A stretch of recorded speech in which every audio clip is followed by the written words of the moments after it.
First tragedy along I-75, 3 people dead, 2 more extremely critical after a violent crash, and a wrong-way driver is to blame. Thanks for being with us for the news at 5. Michigan State Police are still working to sort out this tragic accident. And now we have learned more about how it started. Police said the driver got on the wrong way using the off-ramp at I-75 right at Greektown Casino. It was a crash that occurred then just a fefew miles down the road near the I-94 interchange. Rod Maloney following the story from that location where the driver got on, headed in the wrong direction. Rod?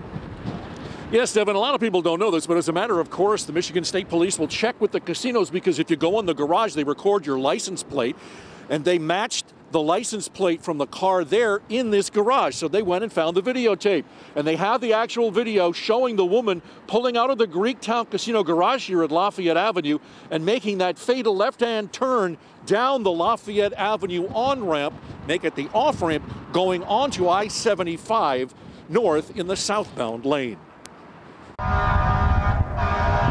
This burning hulk of car parts was a Chevy Malibu, the driver having spent roughly 6 minutes going the wrong way up I-75 before hitting another vehicle head-on at I-94. Michigan State Police Lieutenant Mike Shaw says they also used casino video to check out the driver's activities before she left.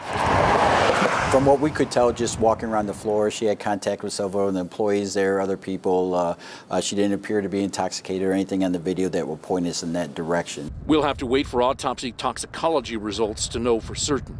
An off-duty officer, police or fire, we don't know right now, came upon the scene at about 3:45 a.m. and cut the Malibu's driver from her car, put her on the side of the highway. He then ran to the similarly burning white Oldsmobile van where 4 people were trapped inside, but he could not help them.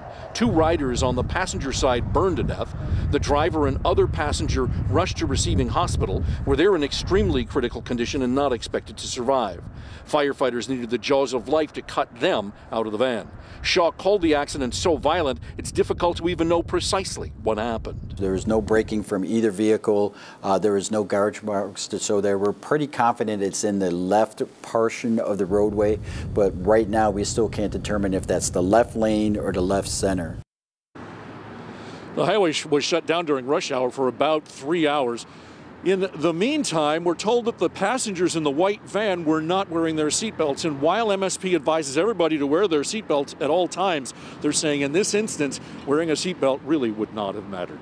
Back to you. Well, Rod, have they identified everyone who was in the crash?